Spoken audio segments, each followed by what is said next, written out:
Okay. Thank you, everybody, for attending and for whoever's watching, all two of you. We really appreciate that. But tonight is a very special night. My name is Scotty Carlisle.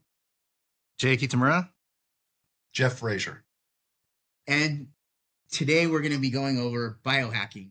I've actually got the pleasure of listening to this presentation, so there's a lot of good stuff. So anybody that wants to know stuff about health, he's done a lot of deep dives, and we're all going to benefit from this. So, but before we get into you, Jeff, we have a couple of things that we want to mention because what we're trying to do is grow trajectory, and we have some different things that I think would be of value to different people. So if you want to talk about that.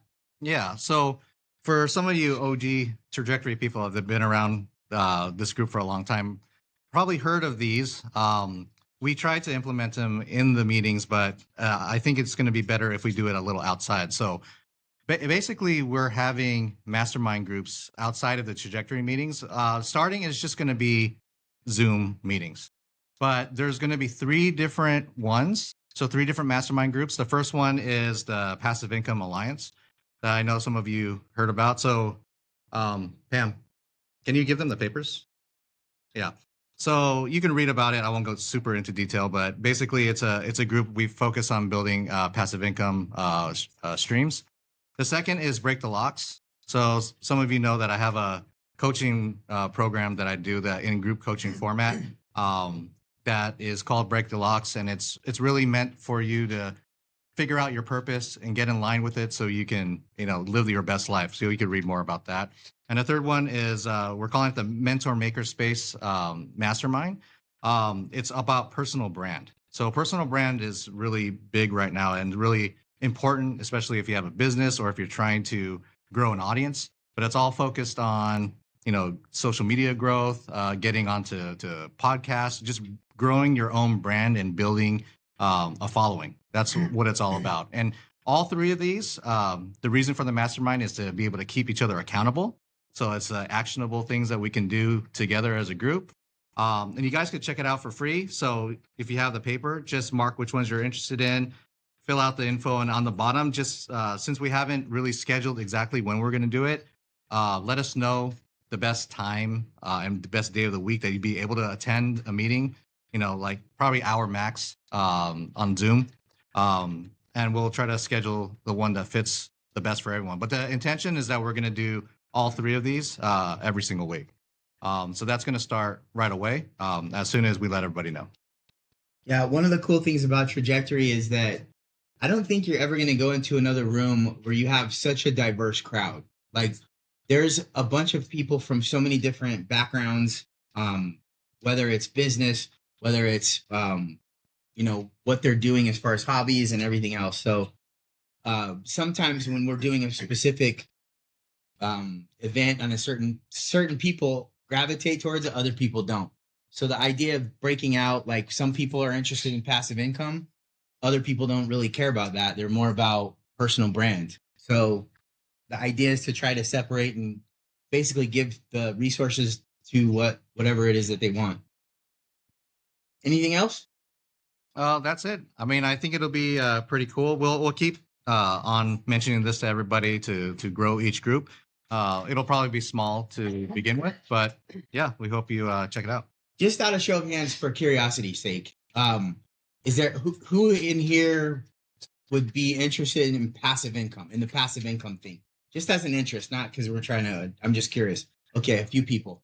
What about, so Break the Locks doing personal development? Who's into personal development? Okay.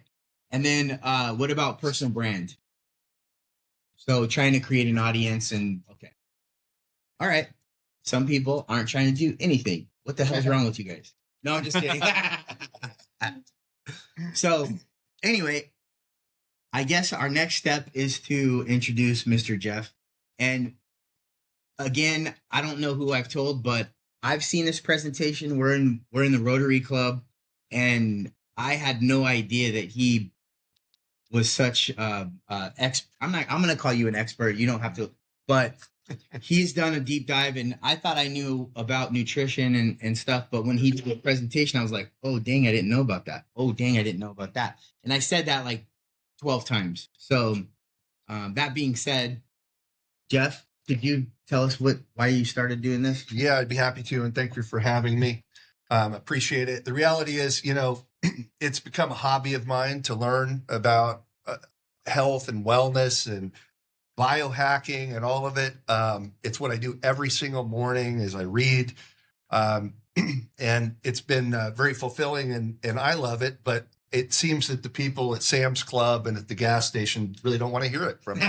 So I actually appreciate the ability to talk about it. You have to kind of cross your T's and dot your I's and make sure you've done your homework. So I'll just give a little background on myself. I built this tech company with a partner over 20 years and sold that about a year ago. And so I'm sort of retired. But my journey in this has really began because of back injury. I had a back injury, and I was on Vicodin and painkillers, and this went on from my late 20s all the way into my early 40s. And I was starting to get really fearful of what my future was going to be like. I mean, I couldn't even hold my small children. I couldn't go, my wife, we'd want to go as a family to Disneyland or something. I'd have to stay home with my back brace on, And so I started to feel like what is this going to be like in 10 years for me? And it's not what I envisioned. And so I started seeking out surgeons, what a surgical remedy would be. And I talked to the best reputed surgeons in Orange County. One after the other told me the same thing. I was not eligible, I was not a good candidate, is what they said. They said the type of problem I had didn't have a high success rate. And I had a background of working in a hospital while I was going to school for physical therapy. And I saw a lot of back surgeries not go well. And I said, okay, well, 50-50 those are pretty crappy odds. So I don't want to do that. And I said, but what am I going to do? I can't just stay on drugs and keep deteriorating. And so long story short, I ended up in physical therapy. I said, I will be the best student you've ever had. You tell me what I need to do, I'm going to do it. And they put me on an exercise regimen. And I was probably about 240 pounds, not in good shape. And I just did the exercises, all about core strengthening and stretching. And I did that. And after several weeks, I started to improve. And it just sort of became a necessary part of my, daily regimen. Because if I didn't do it, I would get the back pain again. It would come on pretty quickly. And I mean, it was bad. My back would just slide to the side and I'd look like a freak. And so I just accepted that that's my new life. I exercise and I'm going to have to do that. Well, that made me realize a lot of things. I felt better. In so many aspects of my life, I was just better. I had a better outlook. I had better energy. And so I became really interested in how do I further that along? How do I become, really, what else can I do, right? I'm getting older. I'm 55 now. And I would like to be, healthy and have a long health span, not just a lifespan, right?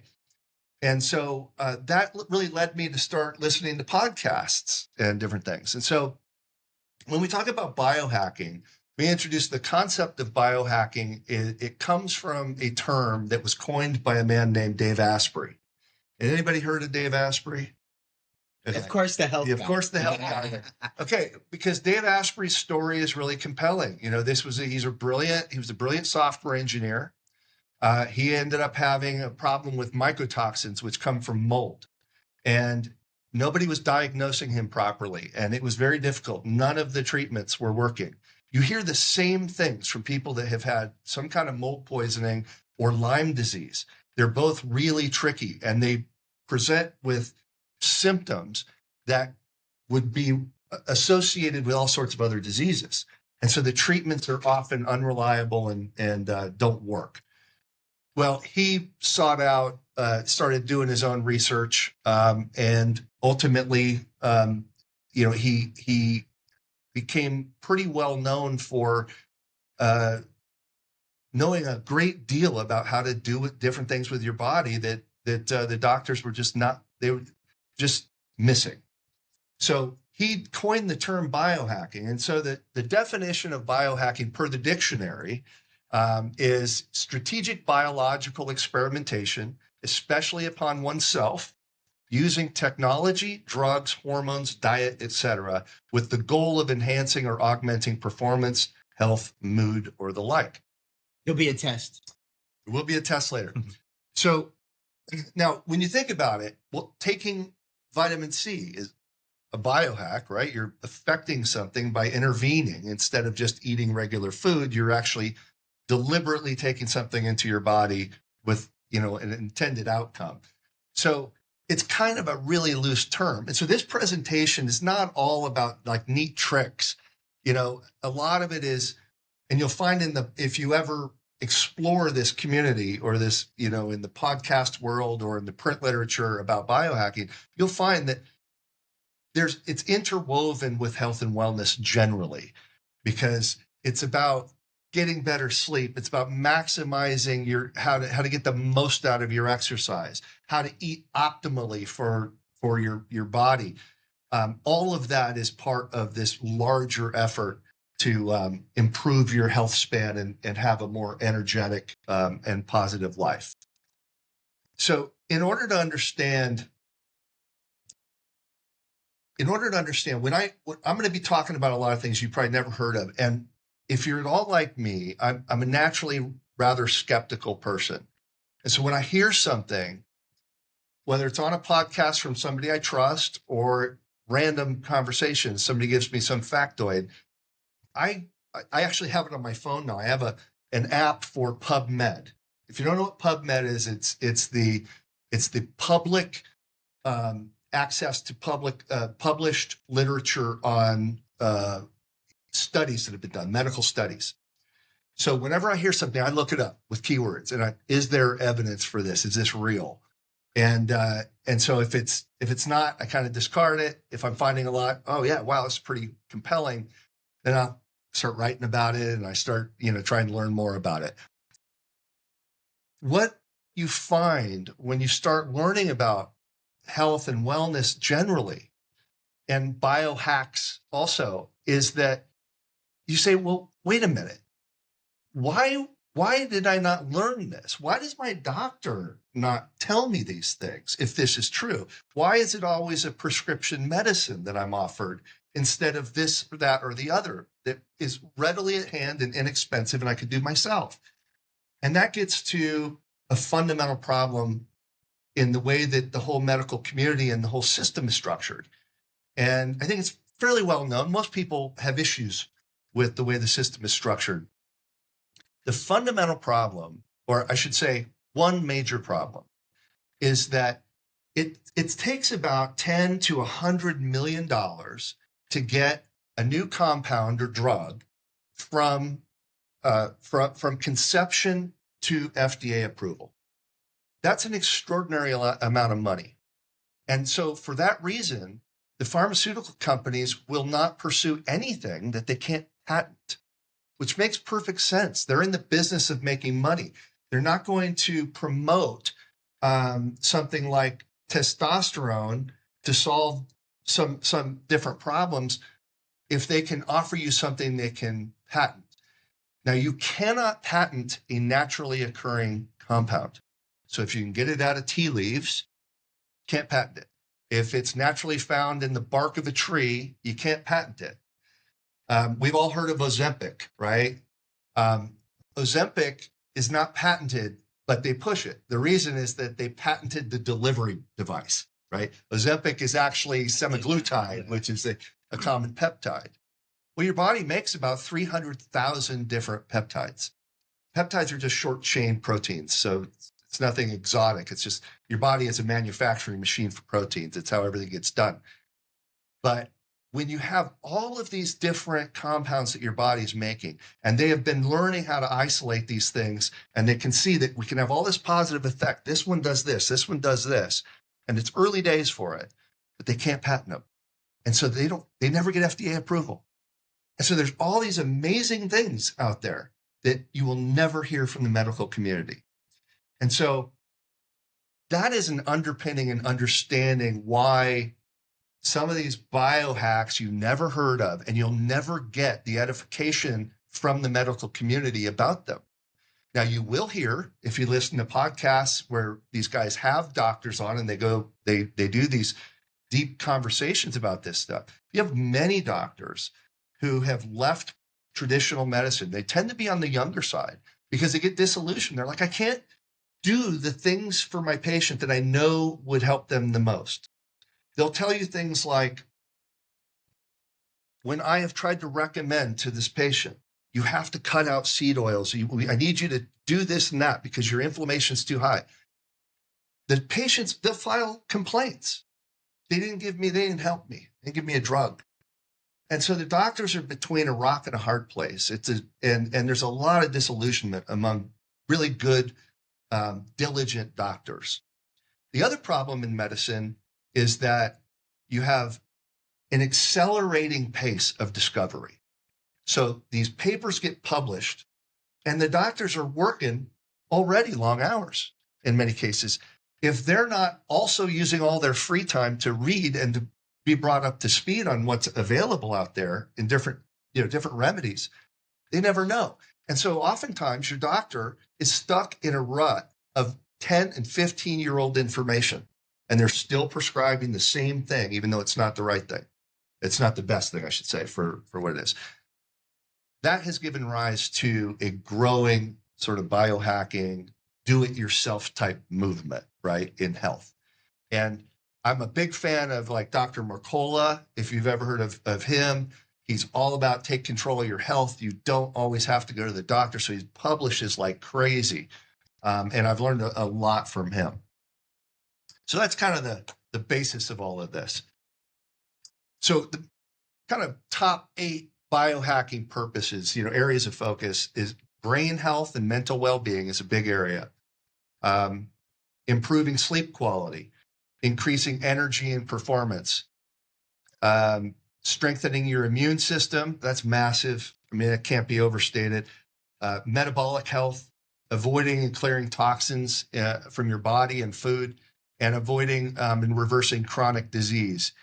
And then, of course, anti-aging is big because a lot of the people in the biohacking movement, there's a lot of wealthy tech people in it, and they don't want to get old. And so they're throwing money at it, and we're learning a lot from their efforts. But when really fast, yeah, who out here, which one would be the most important to you? Like between 1 and 8? I'm just curious. I'm just checking a pulse here. No, that's not the question. The young people like anti-aging. Yeah, we don't need that. Whatever. But Treat it like a James talk. Okay. Went through 3. I'm going through all of it right now. All right. And by the way, like I tried to explain in the beginning, we're going to be all over the map here. Some of this is like biohack. Some of it you may have heard before. Some of it's going to be a little more chronic disease related. But hopefully you'll get something out of all of it. Okay, if you've ever heard of what a nootropic is a brain affecting compound. Some people think of nootropics as smart drugs, which is fair because most nootropic compounds have some positive effect on some aspect of your brain. There's cognition, your ability to understand and process information. There's memory formation. There's memory recall. These are all different things. And sometimes people will have deficits in one area or another, and there are different compounds that affect different aspects of your brain activity. There are natural nootropics. Many of them are available at CVS and at it's over the counter. Bacopa Munieri is one that in if you ever heard of Ayurvedic medicine, it's Southeast Asia, ancient, like Indian, like we know about like Chinese medicine. There's Indian medicine. They call Ayurvedic medicine. Bacopa monnieri is a plant that's native to Southeast Asia, and it's very common for the parents of children there to give their kids the leaves of this plant to chew on because it has such positive brain impact on them.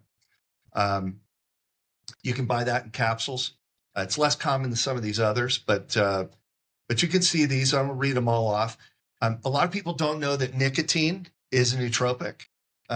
It doesn't mean you should smoke or chew tobacco. That's a pretty bad trade-off.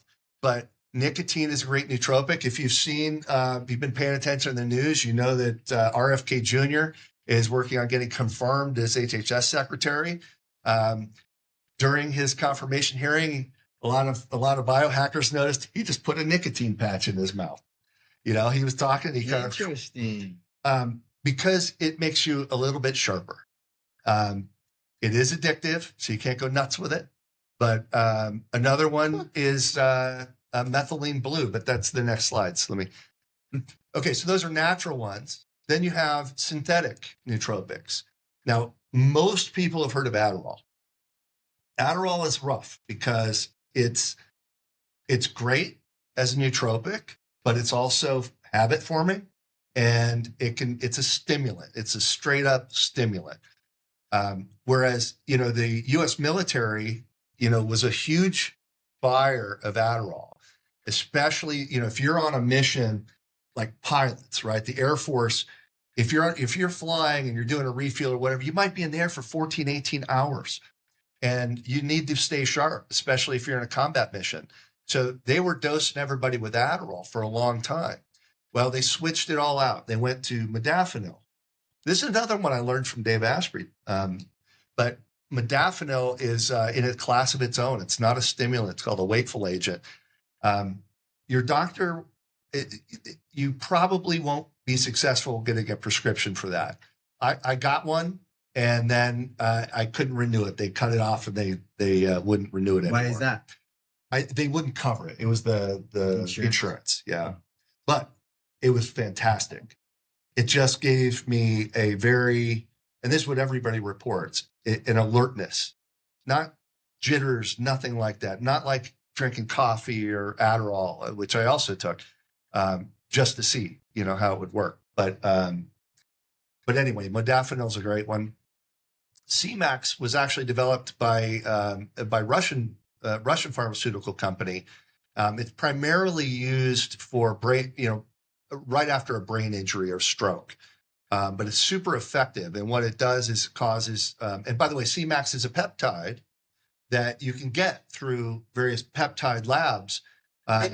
You basically have to sign that you would not give it to an animal or human, but you can take it. I've taken it. And what it does is it increases the production of BDNF, which is brain-derived neurotropic factor. So it increases the number of brain neurons, neural connections. Then you have piracetam, which is the first of many in the racetam family. You can get this stuff. It's not illegal, but you just have to find somebody that sells it. But it's a good nootropic. And depending on what you do for a living or what your purpose might be, it could be worth checking out. Now, methylene blue is a really interesting one because this was the first synthetic drug ever approved by the U.S. government for human consumption. And it was actually developed and was used as the original dye for blue jeans. It is an intensely blue substance that will stain anything it touches. And they sell it in a pharmaceutical grade dropper. You can buy it on Amazon. And it's got some amazing properties that it would be difficult for me to fully explain, but it's both an electron donor and scavenger. And so in the mitochondria, which is what produces your energy, your ATP, there's an electron transport chain that gets interrupted if it's not got the right balance. And methylene blue supplies that right balance. whether it's in excess or in deficit. So it's a fascinating one, and it's also a good nootropic. It's also one that RFK Jr. was spotted putting in his drink on an airplane ride recently, which was funny.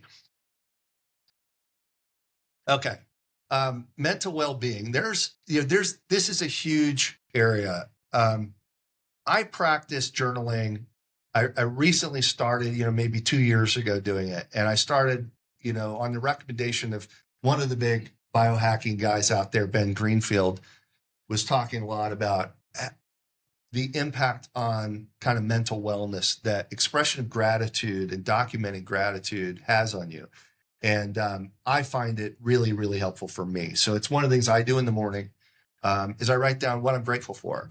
It gets Can I interject something? Yeah, of course. So I want just for an exercise, everybody think of something that they're grateful for. Just take a second and just think of something just as an interruption because ADHD takes over.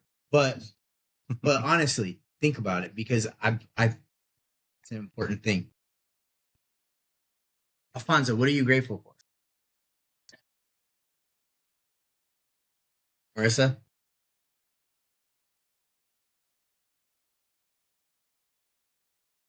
All right. Sorry, I talk a mile a minute. So No. Just jump in anytime. But these are things that can change your mood and put you in a more positive space, especially when you deal with anxiety. I began doing this because my business was not doing well, and everything was riding on my business. Everything was. So the anxiety and the stress when we were in, having a difficult time was really challenging for me. So I started doing that. I found it very helpful. I have never been into meditation, but it is one common thread among all of these biohacks. Everyone talks about meditating and how important that is for them. Now, breath work is a really interesting one. There's a lot of these things that just don't sound like, it's nothing you can grab onto, it's like, I'm somebody, I like to lift weights and, you can pick it up and you move it and you feel sore afterwards. And you did something. And meditation is like, what am I doing here? Right. But at some point I know I'm going to get into it because there's a lot of data on it and the benefits of it. Breath work is really interesting. Has anybody heard of box breathing before? Anybody that's been in the military would probably know box breathing.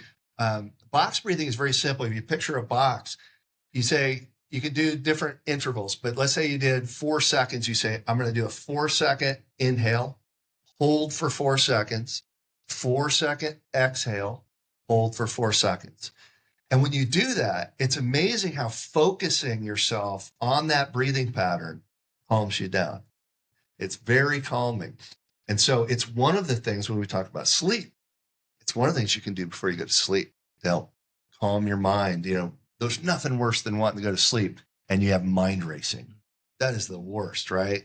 You're thinking about all these terrible things or fears or whatever, and that's no good. But all of these practices have data behind them that show that they really help people in a qualitative way.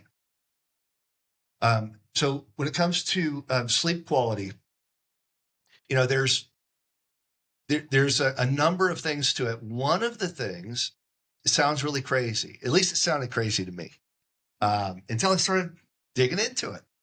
And it's grounding, or some people call it earthing. And it is being in contact with the ground. Now, I sit at my desk when I'm working, and I have a ground wire that plugs in. They sell them, you've got you got 2 vertical slots, and you got that other hole.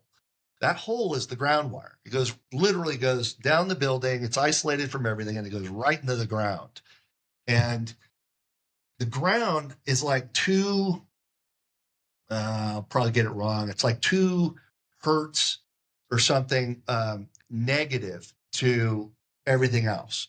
And so what it does is when you're grounded, you are discharging positive ions. What's interesting about it is inflammation in and of itself is generating positive ions.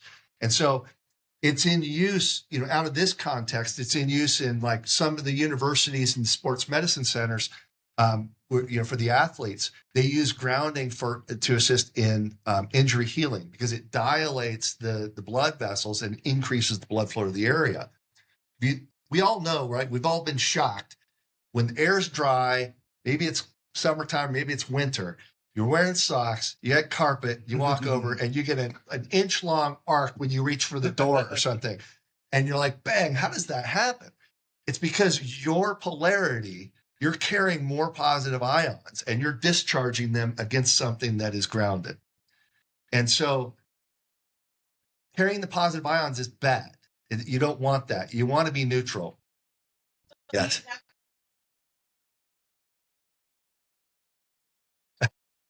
It means you've got more positive ions than they do. That's what that means.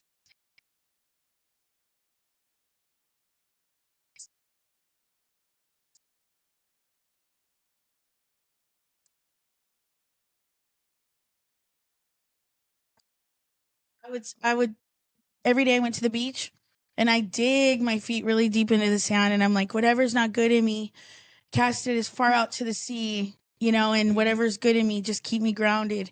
Every single day I did that and I could just feel like this transformation. So it's weird that you said that. That's all. Yeah.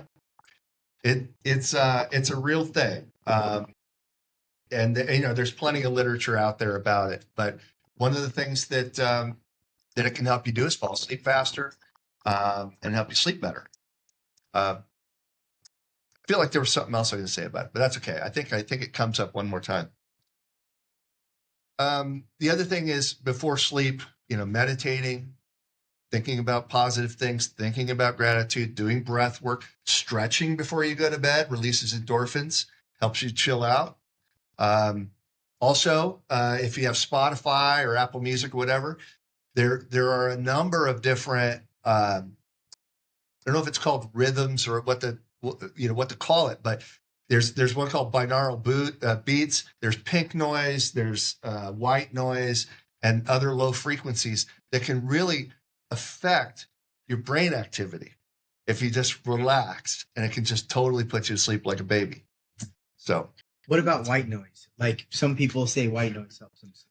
I like white noise mainly as a cover for other sound. Like I have a golden doodle that can't stop licking himself. And So he sleeps on my wife's side, and I swear it's the most annoying thing ever. So I'm like, turn the fan on, and that it's great, But they're apparently more effective ones than white noise. And pink noise is supposed to be one of the best. Got it. Okay. Avoiding blue light, right?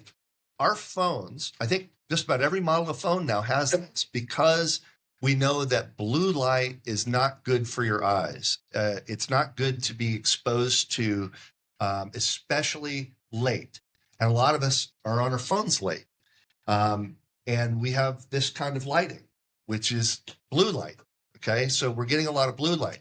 Well, you have something called the circadian rhythm, and it deals with it speaks to the patterns of your physiology. So when you have the blue light prevents the triggering of melatonin to be produced. And so if you're on your phone and you don't have the blue light filter on, okay, because you can usually program it. You can say, I want the blue filter after a certain time. It makes it more difficult for you to sleep. And so because your circadian rhythm thinks it's still daylight. Okay. And so the recommendation on this is, number one, reduce the amount of blue light in your home after hours. When the sun goes down, don't have bright white lights. You can switch them out for red lights, or you can wear blue light blocking glasses. And so that's one of the ways, especially if you have a problem sleeping. Sleep is super important. Also, I've got a picture of the Aura ring up here. So this, I know we've got somebody wearing one over here. We were just talking about. It is really an amazing technology. This little ring Comes with an app on your phone, and it tracks your sleep pattern throughout the night. And it's great to have that feedback mechanism. You can say, well, what did I do? So yeah, I ate late. And so I didn't quite get the delta sleep that I was after, or the deep sleep. But whatever the case is, there are tools, and that's definitely, I would say, a biohack, right? It's a way to, there's a term among a lot of these biohackers. It's, if you hack it, you track it. And that way, are you doing anything good? Or are you wasting your time? Are you wasting your money, right? So it'll ask you.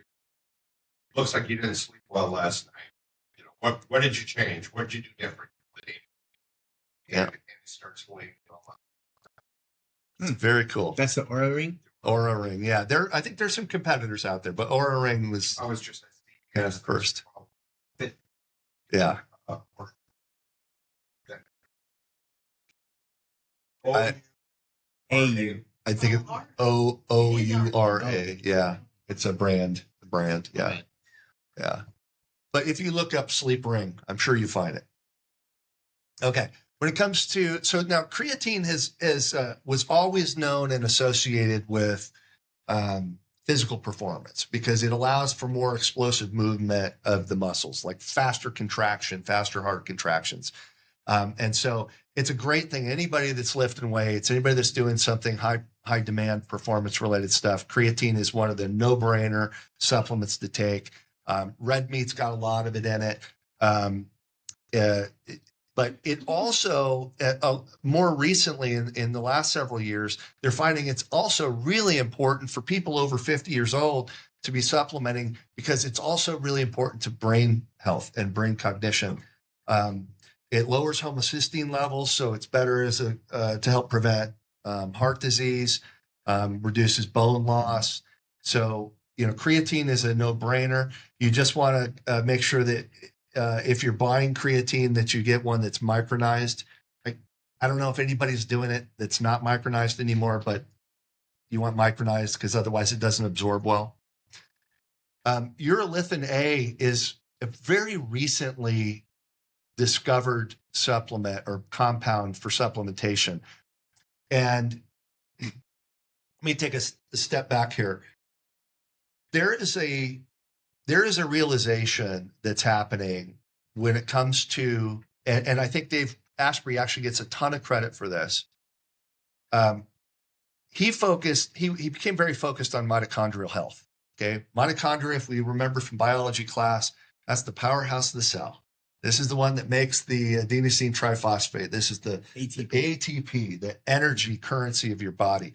Every single cell in your body has one of these or more. If you are active and you do, let's say you're a runner, the cells and the muscles in your legs are probably going to have many more than one in each cell.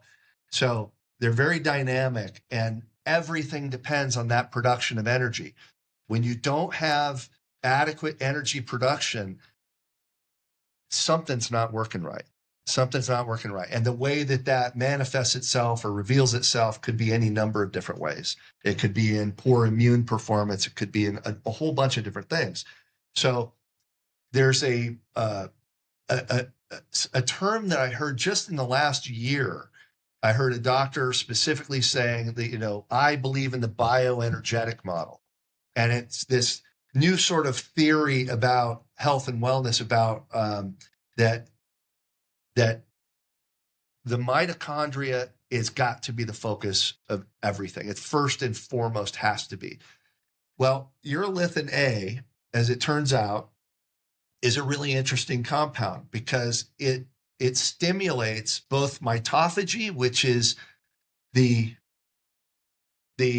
targeting of mitochondria for being eaten, okay, by like the macrophages. So if they're not performing well, they get targeted and eaten. And then mitoneogenesis, which is the creation of new or additional mitochondria. So it's a pretty good one. If mitochondria are important, you want more of them and you want them to be healthy. So urolithin A stimulates that. And it turns out, we've all heard of microbiome. This is the population of bacteria you've got in your gut. Well, it turns out it's a byproduct. It's literally the waste product of some of the like lactobacillus and one of the other major strains of common bacteria in your stomach. So, but you can now buy this as a supplement and you can actually take it and improve that. Now, you do get from just healthy eating and exercise, you should be just fine with that because both of those things contribute to a good gut bacteria, healthy population and healthy mitochondria. Another thing, we talked about earlier is hormones and peptides. As we get older, all the good stuff just starts to drop. It's not cool, man. It's not good. There's a lot of things that just start to drop. It's sort of like your body goes, okay, we got you to the full grown mode, and now we're just going to start tapering off all the stuff that makes you feel great. So, testosterone is a very common one. TRT or testosterone replacement therapy is very commonplace now. Most people know about it. Sermorelin, lesser known. It is a peptide that is common and FDA approved, which is rare among the peptides. There aren't that many peptides that are FDA approved. Sermorelin stimulates your pituitary to make more growth hormone. So you don't have to take growth hormone, which is really expensive. You can take sermorelin and your body will make the more growth hormone for you. And there's a lot of benefits to it that are similar to testosterone. You had a question? Your doctor can get you a prescription of it. Yeah. I mean, you could go gray market, you could buy it, but from a lab, but it's best to get it, pharmaceutical grade. Okay, on the subject of peptides, I mentioned your body makes over 300,000 of these things. There are very few of them that have actually made it through the FDA approval for the reasons I told you. Nobody's going to put up that kind of money for the testing. BPC 157 is an incredible peptide. It's probably top 2 best known among athletes, among biohackers in general. And it's because it was discovered in the gastric juices that are just naturally there. And it's in higher concentrations when you have an ulcer. So when you have an injury to your gut, they find this compound in there. And, they named it body protective compound. It's got this, sexy name, BPC 157, which is not uncommon among peptides. They just kind of slap a scientific expression on it. But what's amazing about it is that the testing history of this stuff was they found that it tested that no matter what tissue was damaged, they could put this stuff on it and it would accelerate the healing. And then they found that for bone injuries, tendons, and ligaments, none of these things really have their own blood supply. And so the healing of them is slow. If you've ever had tennis elbow or golfer's elbow, or you've strained your Achilles tendon, these things take forever. Yeah, to any kind of a tendonitis, it just seems like it takes forever to heal. This stuff is like a miracle worker. I have used it many times. I hurt myself all the time in the gym. I hurt my shoulder all the time, and I use it, and it is just it's incredible. And you'll find that I've heard it talked about over and over again on Joe Rogan's podcast with different athletes, MMA guys, and all this stuff. Everybody does want BPC 157. It's pretty incredible. Oh, and it's an amazing anti-inflammatory too. So that's a good one. Yes. The picture with you try it. What's that lab that creates that peptide? That's Peptide Sciences in Irvine. Yeah, I've been looking into it personally, and Yeah. I lost it. Figure out the name. I saw that. That's what I had looked up because I had been researching. Yeah, for all the labs out there that are doing it, the compounding pharmacies even that are doing it, I like that one because they publish all their tests. They publish I forget what it's COI, certificate of whatever, but it talks about the purity. It's independent lab test purity of everything. They publish it all right there. Yeah. Yeah. Now the other one, this BioWell, that's from the UK, and that's a capsule. And I bought that stuff, and I have to this day. I keep. I have one that's got other peptides in it now, but BP 157. I keep it because I went through a period with diverticulitis, and it's nasty. And so when I start feeling any kind of weird pain in there, I'm taking it, and it goes away. So. But yeah, that one I haven't found oral in the United States that had at least that had the that looked reputable. Okay, so the immune system, I'm not I'm not going to get into a lot of depth on all the different aspects of your immune system. I put this slide together mainly to convey the complexity of the immune system, and this is scratching the surface. This is nothing. The immune system, when we talk about, this is good for your immune system, that's good for your immune system. Your immune system is a vast, it's like a 1,000-person orchestra. Okay. There are a million things going on that are immune related.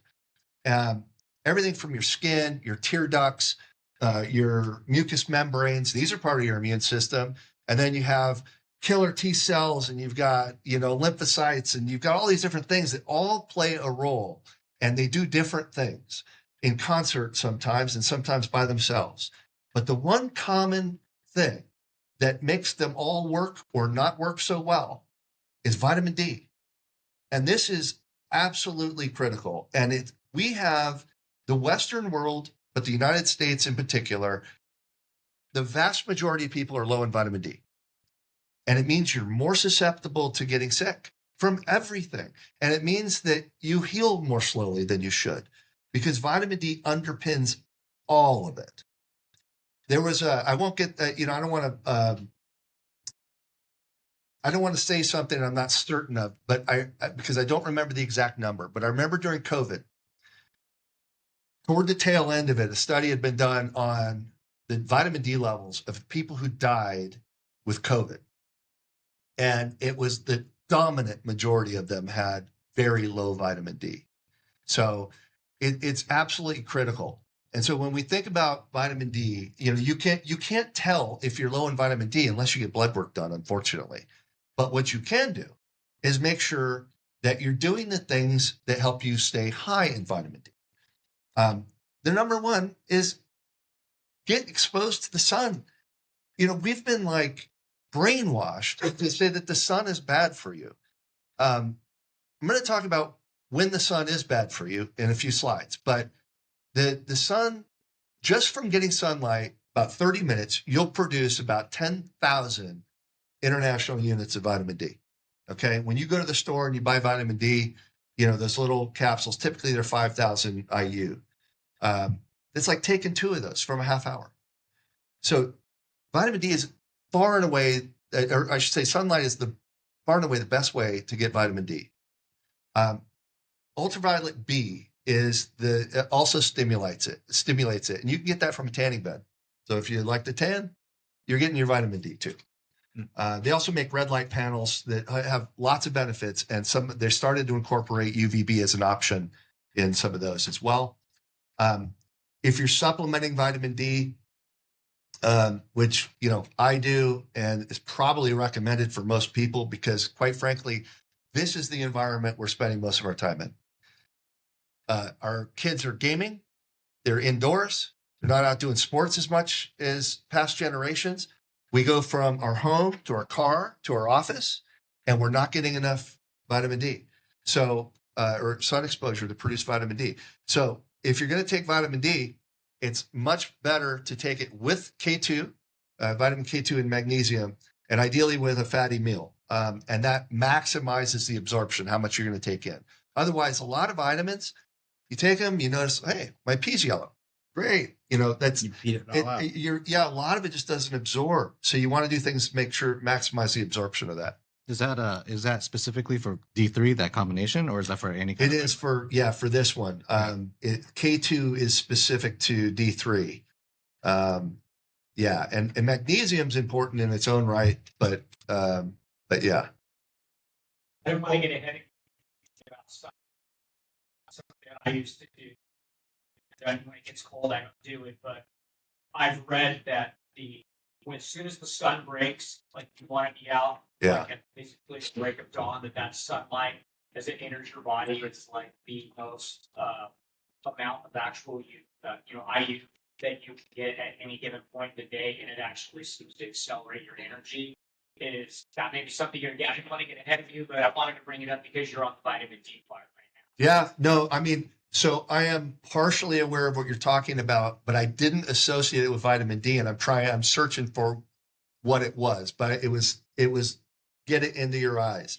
So right, you like pretty much look as the sun's coming up, and not staring at the sun, but getting that early daylight. Apparently, I just don't remember what it was. That's been.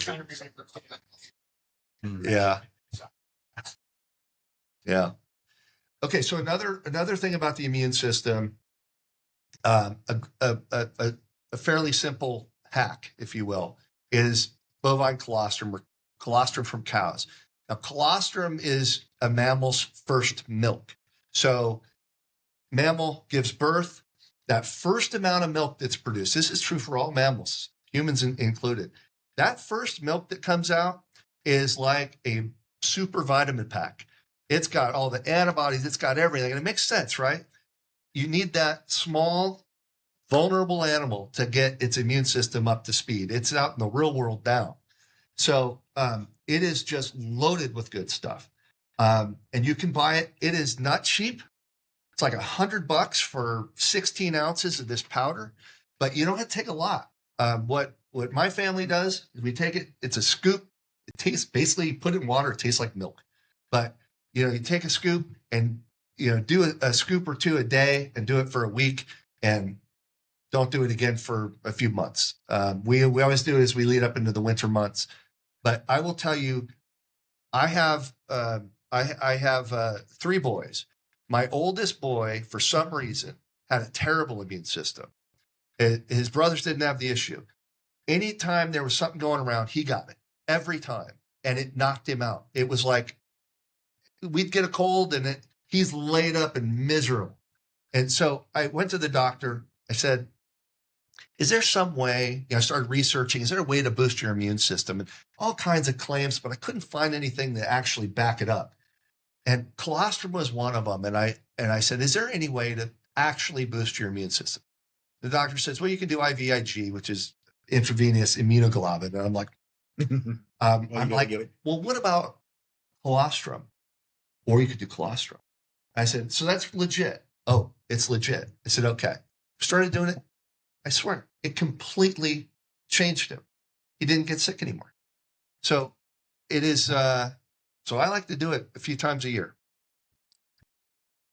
And, you can get that stuff on Amazon, but you want grass-fed. You don't want industrial cow milk. You just, there's green tea extract, this stuff, the EGCG, I won't even attempt to say what that is, but that's a good one for aspects of your immune system. Another one that I find super interesting, but it's super nerdy. You probably won't care, but beta-glucans, fungal beta-glucans have just, when you read the literature, it's so interesting why it works. It comes from the cell lining of from fungi. And basically what happens is your body goes, don't like that. And you get the macrophages come in and encapsulate it, right? And try to break it down, but it can't break it down. It can barely break it down at all. And so it releases it, and other aspects of the immune system take over, but it creates this little cascade of immune activity. And when you have a lot of macrophages or neutrophils and monocytes and all these things floating around to do a job, they don't just curl up and die when they're done with that. They move on and they look. And so you're creating a positive impact. It's a concept called hormesis, where you insult your body with something, but the reaction to that insult is a greater benefit than the insult was. So then you have, and this was big during COVID. This was a big one. There were several doctors really pushing this, saying, hey, get your zinc level up and take it with quercetin. quercetin is an ionophore, and what it does is the cell linings, they have these biphosphate layers, and it's designed to allow certain things in and certain things out, but not everything can just come and go. So this goes to absorption, right? So quercetin helps basically bind with the zinc and shuttle it into the cell. When you have a good zinc content in your cells, a virus can't replicate. And so even if it can replicate a little, it's like you're still giving yourself a huge leg up, giving the rest of your immune system a chance to take it out. And so that's a big one. So cold flu season comes around, I'd make sure take zinc and quercetin together. All right. We're not going to get to a lot of stuff. Okay. No, we'll get through it. Okay. All right. We're going to go over. This is where I have to say, again, I am not a doctor. I learned about this from Dr. Mercola, and I practice it whenever I start feeling sick. If I start feeling like congested in my lungs or I start feeling something in my throat, I do this. It's a specific recipe with saline and hydrogen peroxide, and you nebulize it. And this is what's amazing. This is what I love about this whole movement, is that I don't have to go to a doctor. I don't have to buy a drug. I don't have to do anything. I just make my saline with salt, water, and hydrogen peroxide. I have my $40 nebulizer, and I do a couple of breathing treatments. Breathe in through my nose into my lungs, and it's maybe 8-10 hours, and I'm good. It doesn't get no progression. Okay, so this one's fun, sort of. I never know what anybody will care about or if it's just nerds only. But, there's a distinction between willpower and discipline, right? And there's willpower is like, there's a piece of cake and you're like, should I maybe just a bite? Oh, no, I won't. But it takes that impulse. It's in the moment. I'm saying no to something. Whereas discipline is a framework that you operate within, that you say, this is not what I do. I don't eat cake. I get up in the morning and I stretch and exercise. I do this. And so you operate within a framework and you take the decision-making out of it, right? If you ever listen to Tony Robbins, right? Tony Robbins talked about you make the decision. You don't bargain with yourself. Once you make a decision, the Latin for deci is to cut away from, decide. I'm cutting away the other options. This is what I'm doing. And I'm a big fan of Tony Robbins. But so this is just kind of a fun fact. You have a part of your brain called the mid-cingulate cortex. And that is basically what they call the center of willpower. It's where willpower comes from. Now, what you find is this is very well developed and robust in like athletes. And it's very small and weak in people that are obese. And the reason is, and then what they've learned from studies, and some of the studies just came out about this, which is why I decided to add it. It's about doing hard things. When you want to do something, or I should say you don't want to do something, but you make yourself do it, like exercise, okay? Or cold plunge is like my favorite example, because it's always, if you like the cold plunge or if you don't like the cold plunge, it's no matter what, you still hesitate and you're like, and you get in there and it's hard. Well, you're building that, okay? You're building, your brain's literally stimulated to strengthen that area. And then willpower gets stronger as a result. So just by doing the things you don't want to do, you become stronger in your ability to say no to things that you know you shouldn't do. So, okay. Has anybody heard the term autophagy before? Anybody practice fasting at all? Okay. Fasting, if I'm like you guys or like anybody else, fasting is one of the most unappealing sounding things ever. I love food. I love to eat. And I was never particularly interested in trying fasting until I did. And until I learned about just how amazing it can be for your body. If I say the expression maintenance mode, I don't know if that resonates with anybody. I came from a software background. We would block all access to our system, and we claimed that we were in maintenance mode. And so that databases, there's no data changing, so that they could do the work they needed to do the maintenance. Fasting, basically, once you go 16, 18 hours, your body goes into a maintenance mode. There's a whole hormonal cascade that happens.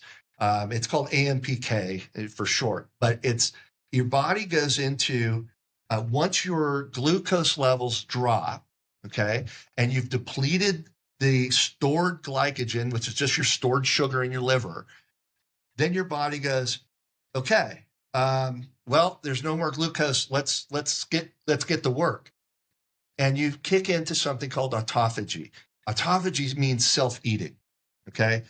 It fires up the process of consuming and discarding all of the cells and cell components that are not working properly. Your body has this extraordinary way of signaling to the immune system when something's not working right. It puts this little phosphate molecule on the surface of the cell. It's like a flag.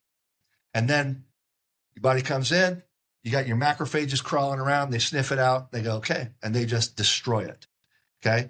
This is so good and so important to your health, it's amazing. So if you don't allow yourself to go into this mode, you're doing yourself a huge disservice. You accelerate the aging process. You don't work optimally, and you end up with something called senescent cells, or you might hear zombie cells.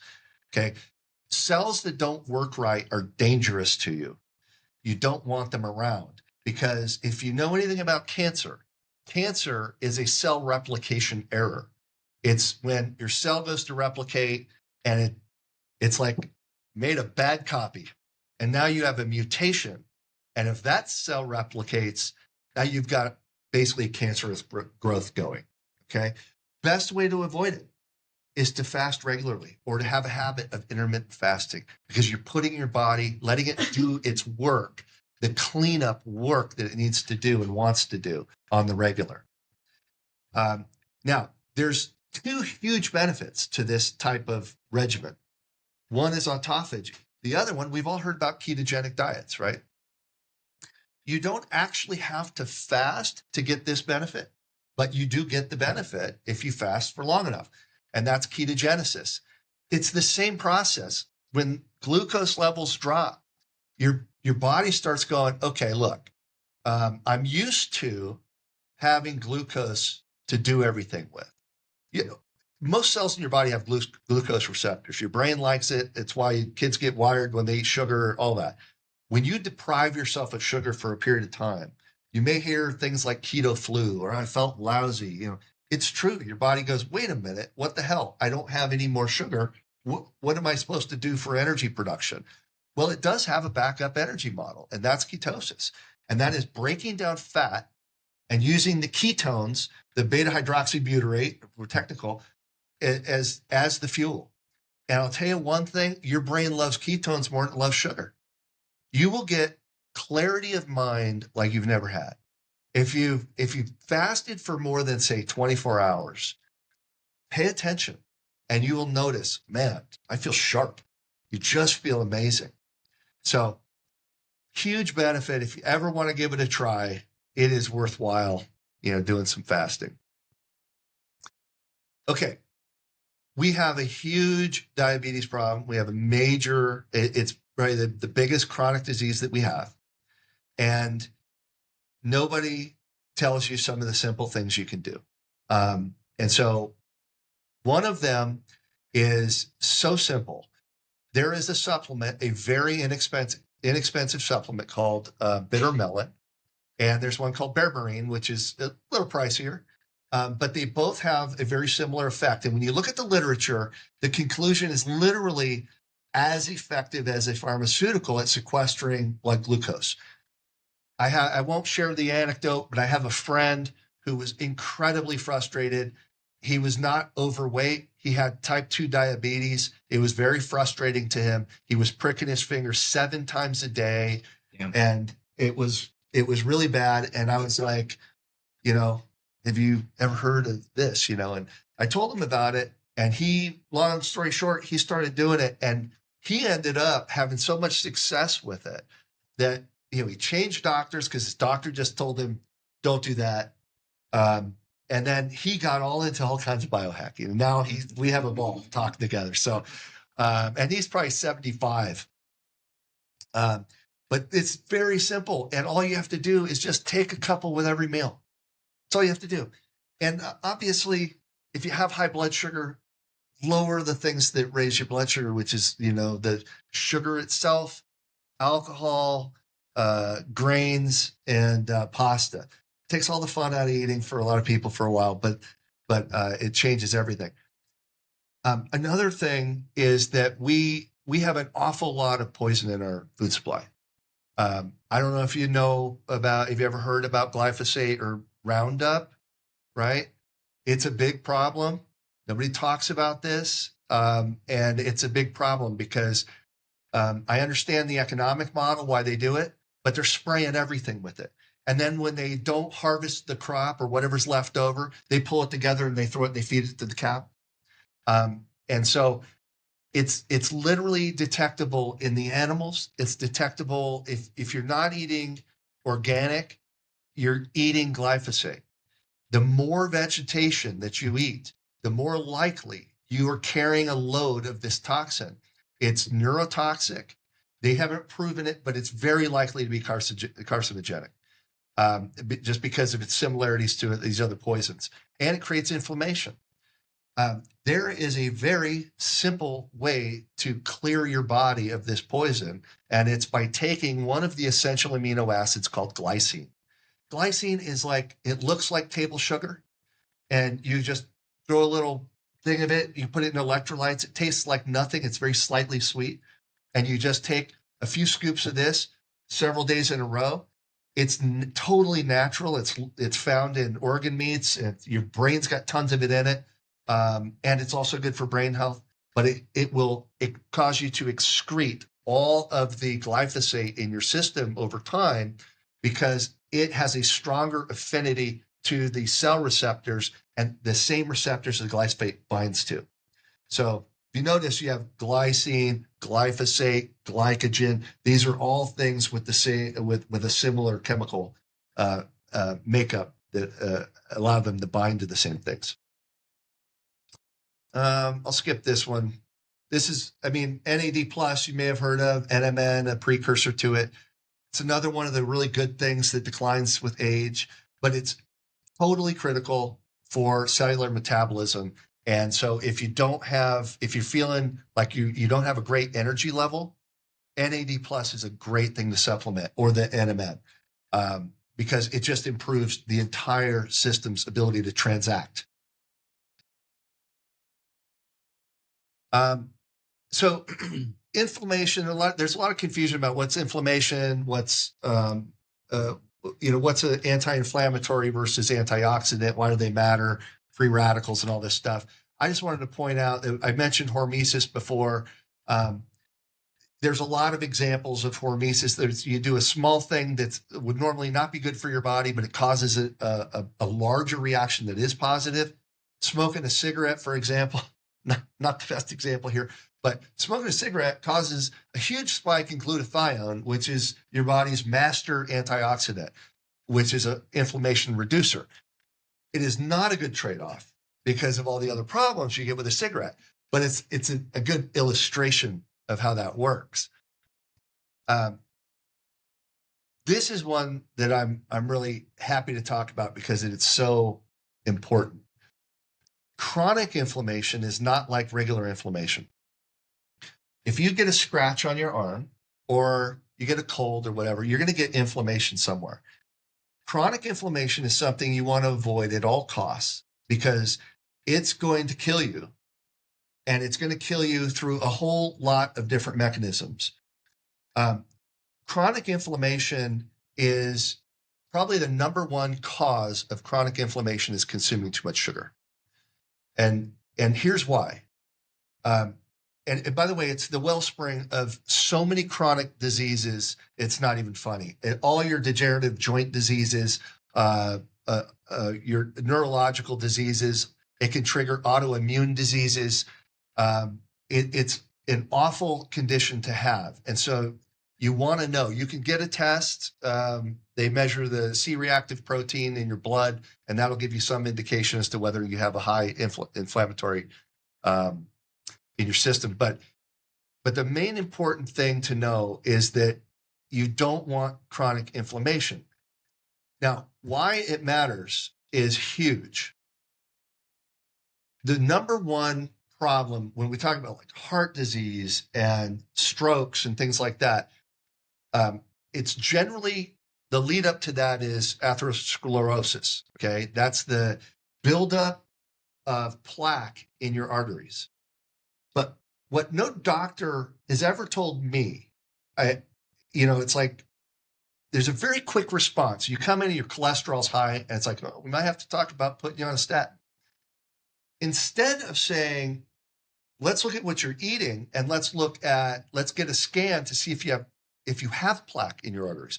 The reason that's so important is that if you have inflammation, chronic inflammation, too much sugar, what's happening is you're getting micro tears in the endothelium of your arteries, and it happens at the turns.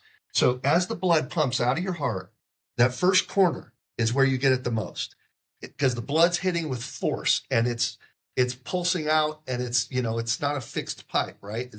It's flexing, and it's causing tears because the whole interior is inflamed, and it's breaking down the integrity of the lining. Now, what happens is cholesterol is sticky, and when you have a rough, injured surface, it sticks to it. Okay, so if you don't have chronic inflammation, cholesterol is a net benefit. Even high cholesterol is a net benefit.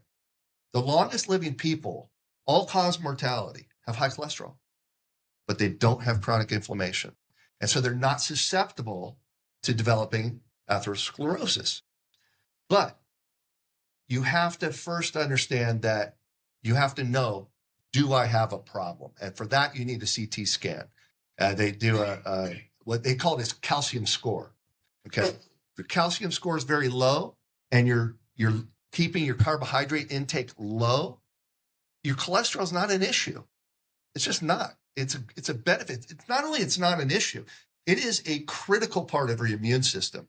It makes up the myelin lining that protects your nerve systems throughout your whole body. It makes up like 90% of your brain. It makes up your sex hormones. Like if you cut cholesterol down, depending on how low you take it, you're going to have other issues. You're going to have hormone issues. So just to illustrate this, I'll tell you a brief story. When I was 20, 21, 22, a good friend of mine was the manager at Gold's Gym in Venice.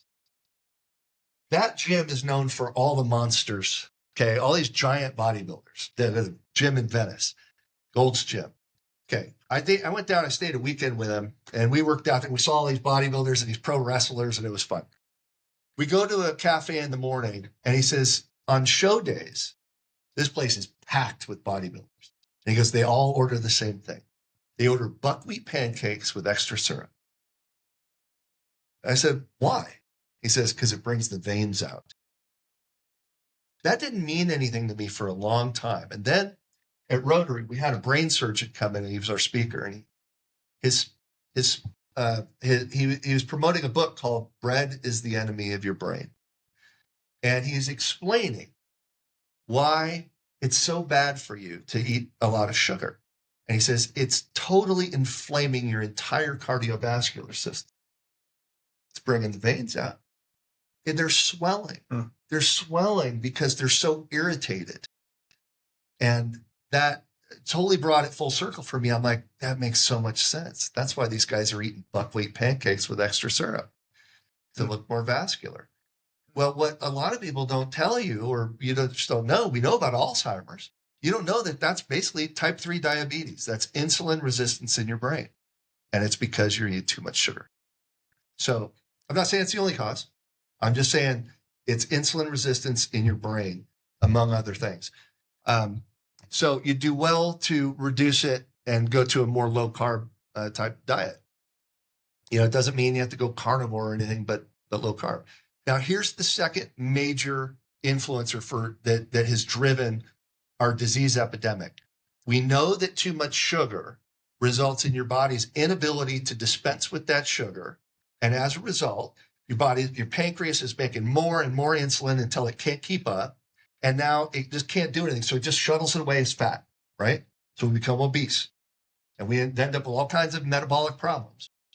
Well, here's the other major contributor that is really relatively recently been elucidated, and that is the role of seed oils, vegetable oils. We've all heard about omega-3, omega-6, right? There's some ratio we're supposed to have, but we don't know what the hell our ratio is. How are we supposed to know our ratio, omega-3 to omega-6, right? We're told take fish oil or krill oil and all this. But what we're not told is that we are being overwhelmed with omega-6. Omega-6, the number one component in that is something called linoleic acid. It is highly inflammatory. It stores within virtually every tissue in your body. Its half-life is about 8 months, and it is inflammatory. It impedes your ability, the cellular metabolism as the level goes up, and it impairs your ability to break down glucose. So, And it stays in your body 8 months. in the white fat, it stays over 8 months. If it's, in other tissues, it may clear faster, but it's got a very long half-life. And it's in everything that they're putting in the processed foods. Everything. If you look all down the line, look at your ingredient list on next something that you're looking at the store. If you're seeing safflower oil, sunflower oil, soybean oil, corn oil, cottonseed, peanut oil, canola oil, don't eat it. It's too much. It's so high in this inflammatory substance that stores in your body that you're never going to eat enough omega-3 to counter it. So, and it's impeding your ability to break down glucose. So when people say, when somebody's overweight, they say, I have a really hard time losing weight. I've tried this, I've tried that. I didn't used to believe it. Now I understand. Yeah, it's way harder for you because we're all eating too much of this stuff and it's impeding our body's ability to do it. And it all happened because, we had the food industry was looking for ways to make stuff cheaper and all this. And so they came out with this thing. Oh, saturated fats are bad. Animal fats are bad. That's total nonsense. Animal fats are bad. Look at how our health has gone down so badly. We have epidemic after epidemic of chronic disease in this country, and it tracks really nicely to the introduction of seed oils. Our sugar consumption has gone up, but it hasn't gone up to explain this, but this does. When they started introducing this stuff and proliferated throughout the food supply, you started seeing all kinds, including colon cancer and other things in the digestive tract. So one of the problems with the linoleic acid in these seed oils is that they are polyunsaturated fatty acids, right? Not all PUFAs are terrible for you, but they are easily oxidized by heat and light. So I mentioned getting sunlight is so important. Well, what if you burn really easily? If you burn very easily, it's very likely you have too much linoleic acid in your body because it stores in your skin, among other areas, and it oxidizes immediately when you get in the sun, and you end up with damaged skin. So it's bad news. So just to illustrate how bad this is, the healthy range of ratio of the omega-3 to omega-6 to omega-3 is 4-to-1 or 1-to-4. The typical person is 20-to-1 in the wrong direction. So it's really bad news. You do much better to eliminate all the seed oils entirely and go with ghee, beef tallow, coconut oil, butter, avocado oil, or olive oil. And then there's one lesser known thing about olive oil. A lot of people don't understand, like olive oil, yes, it's better for cooking. It's good fat, but it's not good for high heat. So we've heard of trans fats, you're making trans fats if you take olive oil past the smoke point. So it's more of a finishing oil or low heat cooking only. You want to go with beef tallow, ghee, or coconut oil for the hot stuff. Okay, now we just go to lighthearted fun stuff. And we don't have too many slides left. Okay, cryotherapy or cold plunges. This is so good for you. It's not just good for you, it's good it's good for your mental health. And here's why. It is your body gets, remember we talked about hormesis, right? You sort of you do something that's, a little insulting to your body, getting that cold, your body goes, what? You start to shiver. And what it does in response is release a flood of what are called, what they call cold shock proteins. They're anti-inflammatory cytokine proteins that are released. And they really dramatically lower inflammation throughout your body. And it happens in a really quick wave. And the other thing that's great about it is you just feel good for hours. It just elevates your mood because it causes a release of endorphins.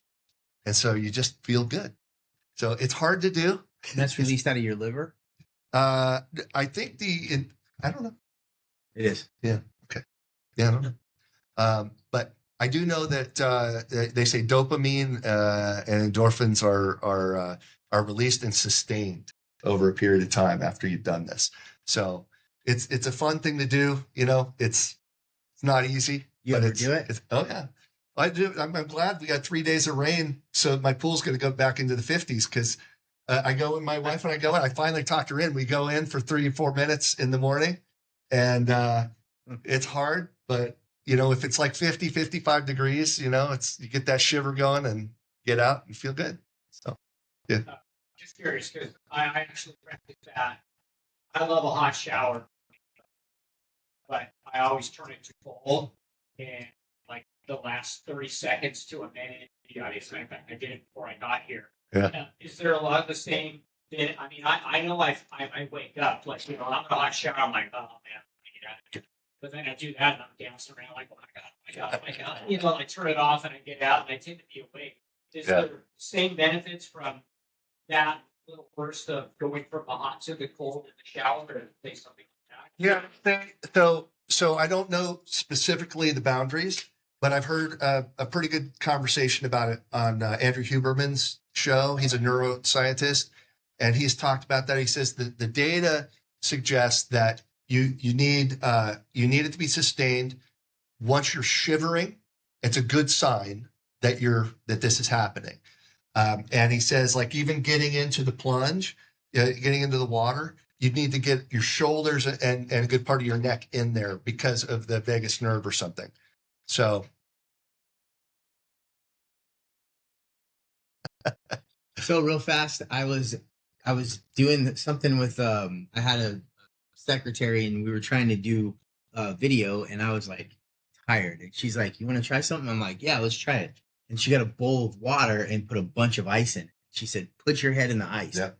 And I did that. So it was like a shock. It was like, okay, I'm awake. Yep. So it's similar to that, but it's something that's like a hack for a biohack. It is. It is. As a matter of fact, so I heard Dave Asprey talk about specifically that. I haven't read anything about this. I just listened to a conversation about it. And he said, if you can put your as much of your face in there as possible and do that, he says, it's the vagus nerve runs down there. And I think that's one of the keys, right, to getting it, which is why you need to be up to here. And he says that initially you get a headache, right? But he says after a few times, then your body just adapts. You don't get the headaches anymore, but you still get this. You still get the benefits. So, yeah. Okay, so the other is the opposite. Okay, you expose yourself to too much heat, you get a very similar but actually better overall response. And this one, so the Nordic countries, it's very common to have saunas in your home. In like Finland and Norway, it's very common. There's been a lot of studies looking at the health of regular practitioners of sauna, and it's all good. So it's very similar. Your body produces a lot of these, what they call heat shock proteins, same thing, and super anti-inflammatory and everything, but it also increases your growth hormone production by about 400%, depending on your duration. And that is huge. If you're over 50, you're not getting much in the way of growth hormone anymore. But growth hormone is amazing on your body. It's the reason that young people are so resilient, right? They heal fast. They do everything. And so I'm a big fan of the heat, infrared saunas and everything.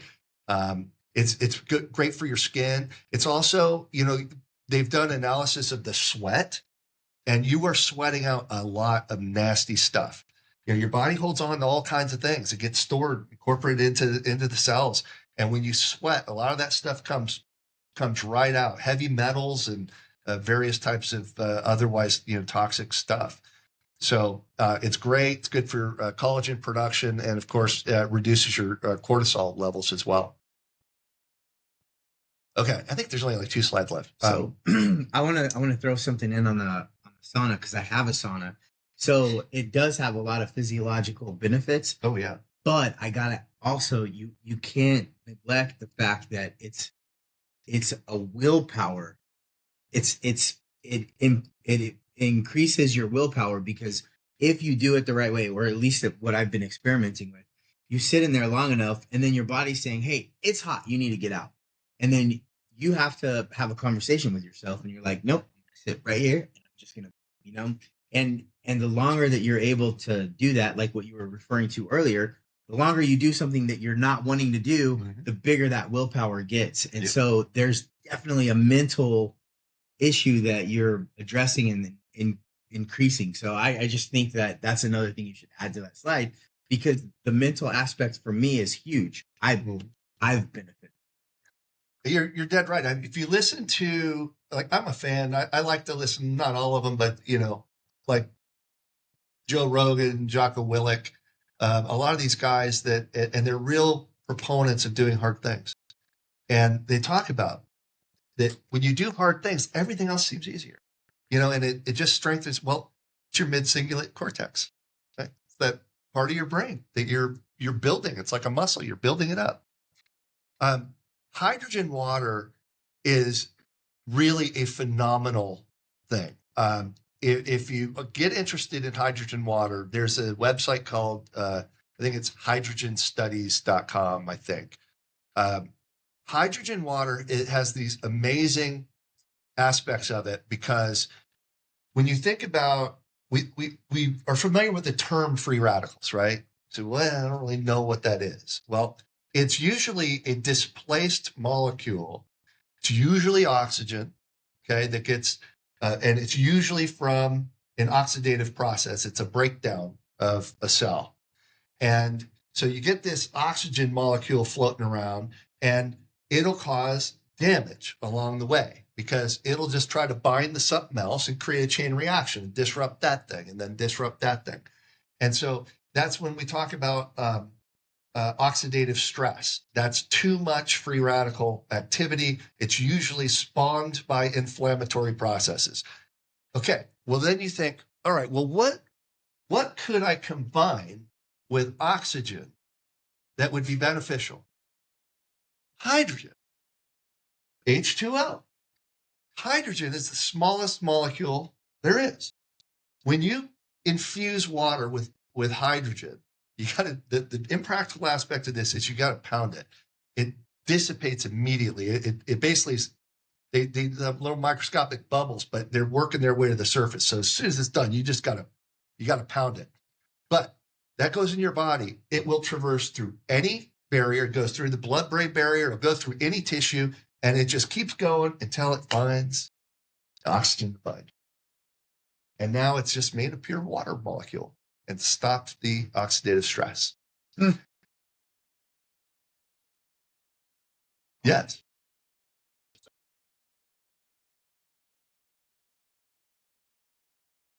It is absolutely just an amazing thing.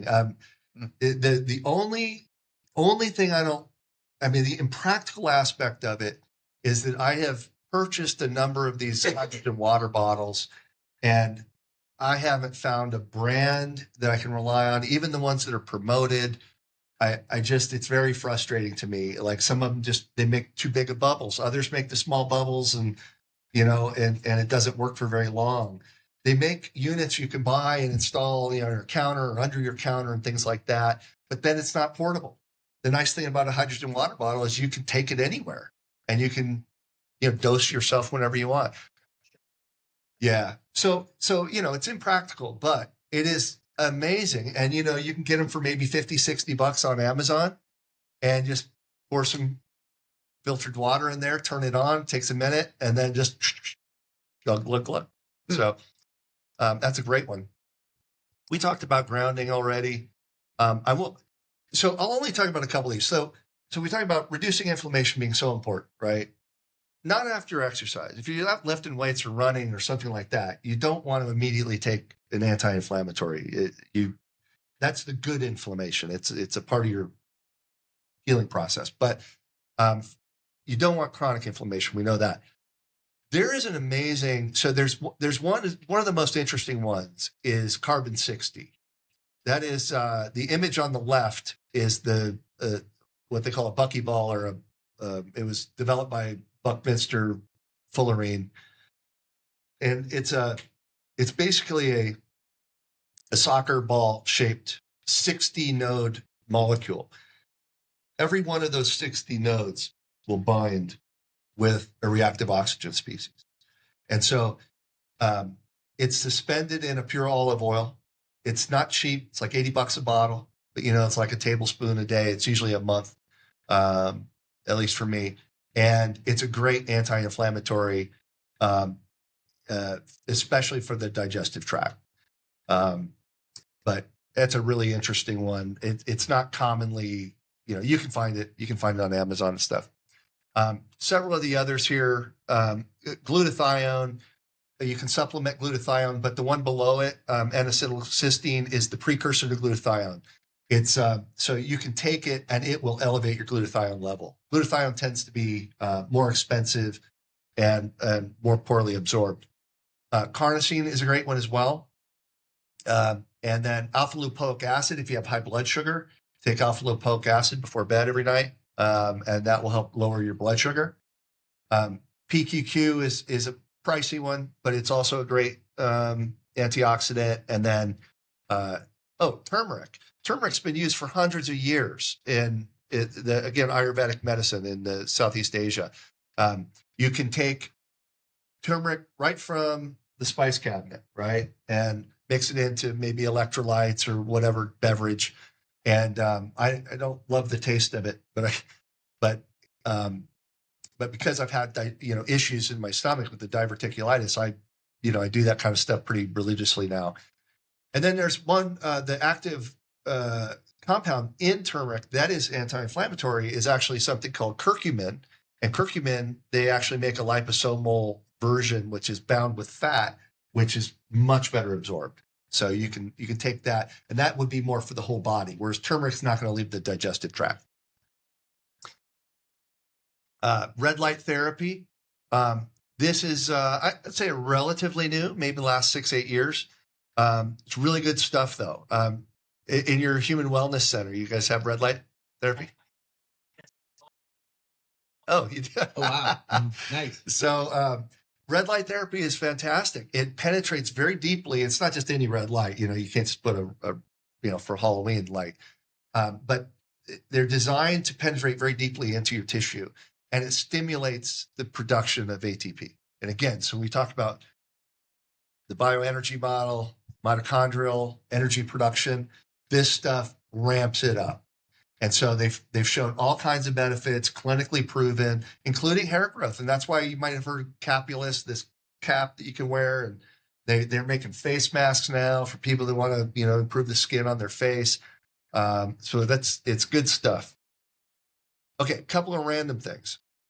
This, I have personal experience with this. I love hiking. When you go hiking, if anybody's ever had toenail fungus, it's not the funnest topic to talk about, but that is difficult to get rid of, really difficult to get rid of. And the drugs that they would give you are incredibly toxic to your liver. So it's a big price to pay to poison your whole body in order to get rid of toe fungus, right? I had read that tea tree oil would work. I tried it. I did it for weeks. I didn't get anything. I tried oregano oil, and in 2 days, it completely toenail, like underneath where it was brown, went white. I just kept doing it. just to make sure it was gone, totally gone. You took it or you applied No, it sorry, good directly point. to the thing? I just rubbed it on my toenail. Now, oregano oil is rough stuff. It'll irritate your skin for a lot of people if you have sensitive skin. But I just rubbed it on my big toenail, and it totally killed it. And I can't even imagine going to a doctor and getting a drug for that. I've had that. My dad had it. My son has it. Yeah. Oh, we're going to do a liver function test to give. What? Oregano oil. Get oregano oil and rub it on there. My son actually just started taking the pill. No, they haven't tried this. It'll be way faster. The laser. Let's try that. Huh? Well, if you listen, I don't know about your kids. My kids don't like to listen to me. Maybe yours don't listen to you, but yeah, I mean, buy them a bottle of oregano oil. There's activated charcoal. This is, less maybe practical, but the charcoal is something they'll give you at a poison center, and the reason that you give it to somebody, or the reason you would take it, is if you've eaten something that you think is a little sketchy. Maybe you're out of town, stop by somewhere, say, well, that smells a little fishy. You shouldn't have eaten that or whatever. If you've got it on hand, keep it in your purse or whatever, activated charcoal, you take it. It's amazing at binding to all kinds of things.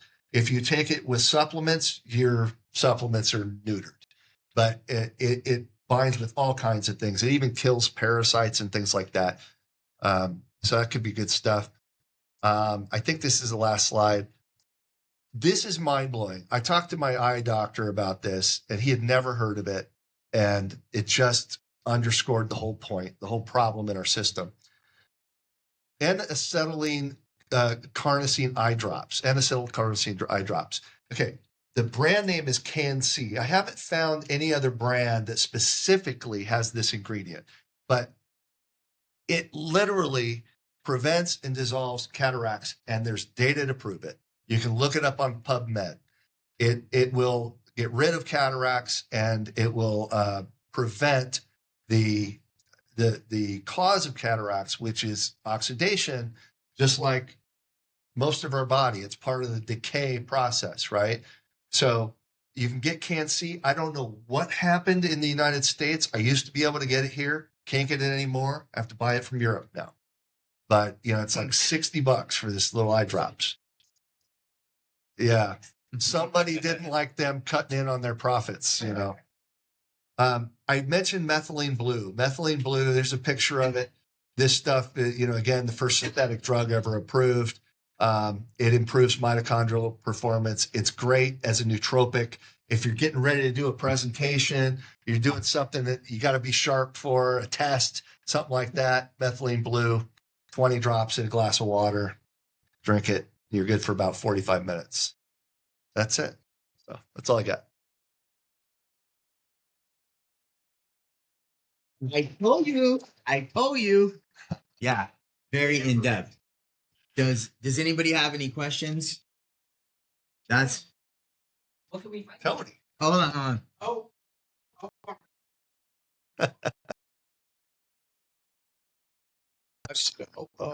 Okay. Very, very insightful. I really appreciate you coming and sharing with us all this valuable information. Now, my age, I know that I could use, all the information that you gave, but I have so many questions that I wrote down here. But let's see. Okay. Okay. Oh my goodness. I'm happy. Okay. Point, if it's true. Yeah. Still. You guys want the PowerPoint? Let me. Okay. No, I'll just touch on one or two. Like you were talking about the infrared and to get those. Can you get them at the massage parlor, or can you go to a sauna, or where is that available? Okay, so I had kind of tongue in cheek. It was a joke for my friend James, who owns Float State in Dos Lagos. They have saunas, but there are more. A lot of gyms are starting to offer them. I think that EOS gym over by the Amazon Oh, yeah, the Fresh, new I one? think I heard that they have saunas. You can buy them for home as well. They make, Oh, okay. small ones, big ones. Because and all of the, the one thing that's interesting, all of this stuff, because I wonder, my wife, Peggy, is on a health thing. She has a garden and she works on it, and she's on this natural, Yeah. whatever it is. And she's, I mean, it's like my soap. I can't even take a shower, because I used the wrong soap. It smells bad, Yeah. or it's not smell bad, but it smells. Yeah. It has a scent, and because it has a scent, it's not good. And, Yeah. and she, and so, she's gonna hate missing this information, but it would just probably wound her up. She probably would be one not sleeping tonight because she's gonna be looking into all of this. Okay, but I really, it was just so much. I wrote down. I said I'm gonna ask this, and then I got another question. I'm gonna ask that, but Well, bring them I'll to let them. Rotary, and after Rotary, we'll talk. Okay, There you go. we'll do. Anybody else? Okay. Awesome. See you guys. All right. So this was. Go ahead. Red lights are like I have a red light. I do wonder. Can you hear me? I'll just talk loud. I do one or more of just about everything that you have on there. Oh, wow. Yeah, I'm into it just like you are. But on the red light, so I have the red light mask. Actually, mine's got little probes on it that zap your face. It's a little bit much for me. But does that provide the same benefits as like in your phone? If I have like full body red light, if I have that sitting on my face for 20 minutes, is that going to provide the same type of benefits, or is it really just localized to the face? I don't know. I think when I looked at, I own a red light panel as well, but it's not one of the, quite frankly, it's not one of the good ones. Right. What I've noticed is the density of the lights, okay, how many like per square inch or whatever matters. And then the wavelength matters. There's particular ranges. And so usually they have two settings that control the depth. Most of the consumer products, like most things, they're not quite of the strength of the modalities that they'll put in a spa that spend more money on. Right. But I don't know. I've never heard of the one you're talking about. Yeah, I know my wife bought it and she never buys anything that's cheap. So I got it came in a big, beautiful box with gold trimming and everything on it. I just have to assume it's a good one, but she's like, here, I got this for you. What are you trying to say? But I use it. I lay in bed. I admit I used it. And so I'm 55, just like you. Yeah. And I know, clock's ticking, man. Well, this is a long presentation, and it's very in depth, but that's why I wanted it. Do you have anything that you want to say, Jason, definitely before we worthwhile. put it to it? No, I mean, all that information is great. I actually do have one question. I don't know if I saw it in there. Did you talk about caffeine at all on there? Caffeine was in there under Yeah. nootropics. So is it a positive? It's just It's a because net positive, yeah. yeah, because I hear there's a lot of influencers touting their superpower mix Yeah. is nicotine, and coffee. Yeah. Coffee, nicotine gum, or nicotine patch, or whatever. Yeah, And yeah. that's like there's a whole bunch Wakes of them up. Yeah. And then there's so the thing about caffeine, like I love a good Starbucks coffee, but it's intense, and I usually like more than one. I can't call it a cup, it's like that big, but I tend to go for a second, and then I get a little bit of a headache, and I don't feel great. There's one thing you can add when you take caffeine to smooth it out if you like a strong cup of coffee, and that's L-theanine. And so that's in a dropper, and I just do a dropper of that. And I don't do it on like religiously because usually I don't get this effect. But if I'm drinking a real strong coffee, I'll just go grab the theanine and do it. And then it just totally, I don't know what it is. It's something about the GABA or whatever in your brain and smooths it out. Interesting. Have you ever focused on like cellular hydration? One of the practices that I did, I eliminated coffee, and I thought it was going to be a really bit like, oh, holy shit, we get rid of coffee. And it was taught to me by a friend of mine who owns a health and wellness company called Energize Health. And when you wake up, you chug two 16-ounce bottles of water. And what it's doing is because we're dehydrated when we wake up in the morning, which has a lot to do with our fatigue.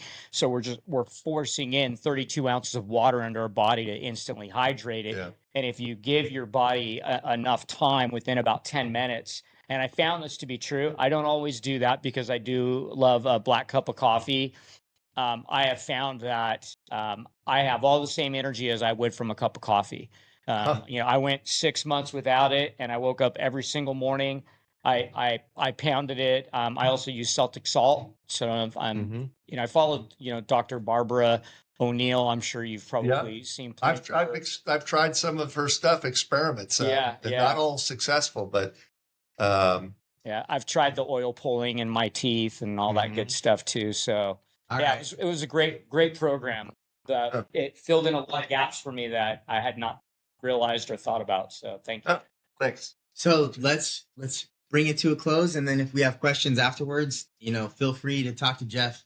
Obviously, he's an encyclopedia full of information. So. Yeah, for sure. And that being said, again, thank you guys for showing up, and cheers. See you later. Hey, and thanks, Jeff. Thanks. Yeah, you bet. Thanks, man.